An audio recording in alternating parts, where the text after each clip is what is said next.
வணக்கம் ஃப்ரெண்ட்ஸ், இது உங்கள் சாய்னிகா சமையல். இன்றைக்கி நம்ம சாய்னிகா சமையலில் என்ன பார்க்க போகிறோன்னா, ரோட் சைடு காளான் வீட்டிலையே எப்படி செய்யலாம் அப்படிங்கிறத நான் உங்களுக்கு சொல்லி காட்ட போகிறேன்.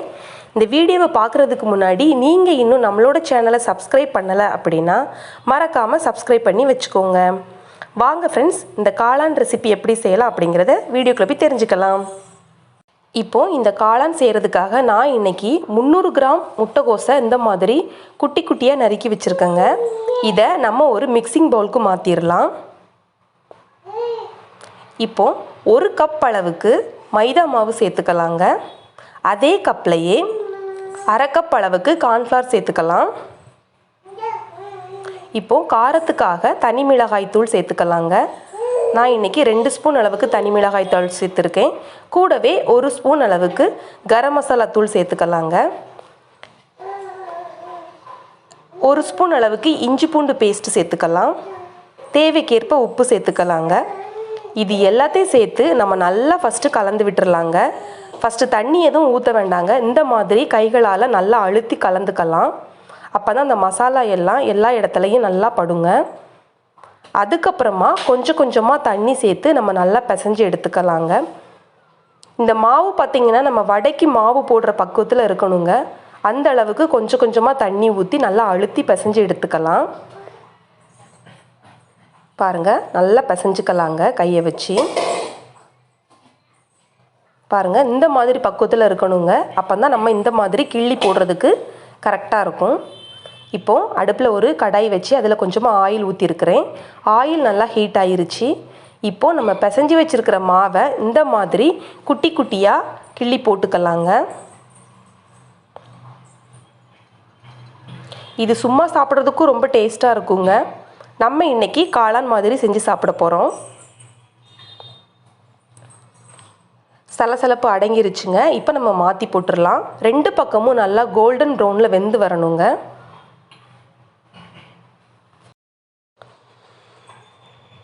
பாருங்கள், திருப்பி போட்டுடலாம். இப்போ 2 பக்கமும் நல்லா வெந்ததுக்கப்புறமா நம்ம இதை அரிச்சு எடுத்துடலாங்க.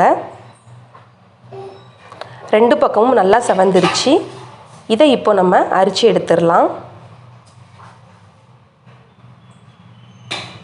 இதே மாதிரி மீதி இருக்கிற மாவையும் நம்ம குட்டி குட்டியாக கிள்ளி போட்டுடலாங்க. இப்போது நம்ம கிள்ளி போட்ட முட்டைக்கோஸ் துண்டுகள் எல்லாம் ரெடி ஆயிருச்சு. இதை இப்போ நம்ம குட்டி குட்டியாக பிச்சு எடுத்துக்கலாங்க. பாருங்கள், இந்த மாதிரி பிச்சு எடுத்துக்கலாம்.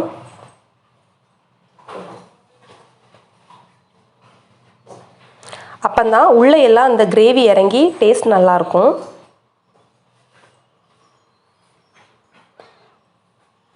பொரிச்சு வச்சுருக்கிற எல்லா முட்டைக்கோசையும் இந்த மாதிரி நம்ம பிச்சு எடுத்துடலாம். பாருங்கள், எல்லாத்தையும் பிச்சு எடுத்தாச்சு. இப்போ அடுப்பில் ஒரு பேன் வச்சுக்கலாம். அதில் கொஞ்சமாக ஆயில் சேர்த்துக்கலாங்க. ஆயில் ஹீட் ஆனதும் ஒரு பெரிய வெங்காயத்தை குட்டி குட்டியாக நறுக்கி அதில் சேர்த்துக்கலாம். வெங்காயத்தை நல்லா வதக்கி விட்டுறலாங்க.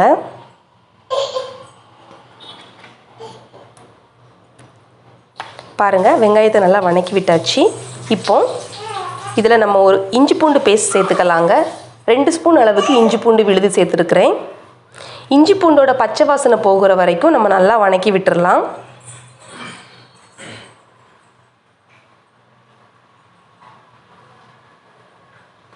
பாருங்கள், நல்லா வதக்கி விட்டாச்சு. காரத்துக்காக 1 ஸ்பூன் அளவுக்கு தனி மிளகாய் தூள் சேர்த்துருக்கேன். அதையும் நம்ம நல்லா கிளறி விட்டுறலாம்.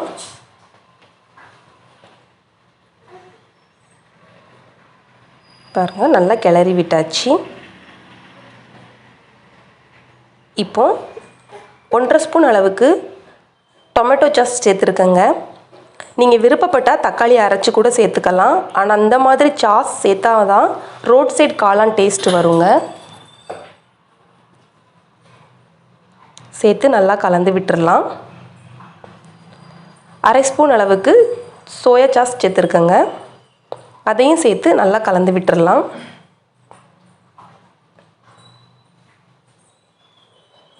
பாருங்கள், நல்லா கலந்து விட்டாச்சு. இப்போ இதுக்கு தேவையான அளவுக்கு உப்பு சேர்த்துக்கலாம். நம்ம கடையில் போய் காளான் வாங்கி சாப்பிட்றதுக்கு முட்டைகோஸ் வீட்டில் இருந்துச்சுன்னா நம்மளே ஈஸியாக செஞ்சிடலாங்க.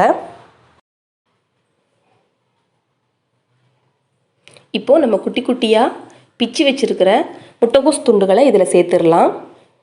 சேர்த்து ஒரு டைம் நல்லா கலந்து விட்டுறலாங்க. பாருங்கள், நல்லா கலந்து விட்டுறலாம். நான் இன்றைக்கி 1 ஸ்பூன் அளவுக்கு கார்ன்ஃப்ளவர் மாவை தண்ணியில் நல்லா கரைச்சி வச்சுருக்கேங்க. அதை இதில் இப்போ நம்ம சேர்த்துக்கலாம். கட்டிகள் இல்லாமல் கலந்து சேர்த்துக்கலாம். கூடவே கொஞ்சம் தேவையான அளவுக்கு தண்ணி சேர்த்துக்கலாம்.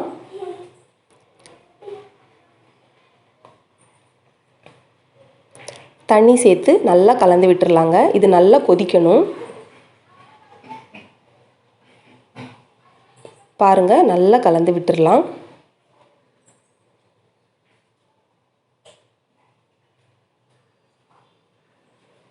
அவ்வளோதான் ஃப்ரெண்ட்ஸ். ஃபைனலாக நம்ம கொஞ்சம் மல்லி இலை தூவி இதை ஹாட்டாக பரிமாறலாங்க. ரொம்ப டேஸ்ட்டாக இருக்குங்க இந்த ரோட் சைட் காளான்.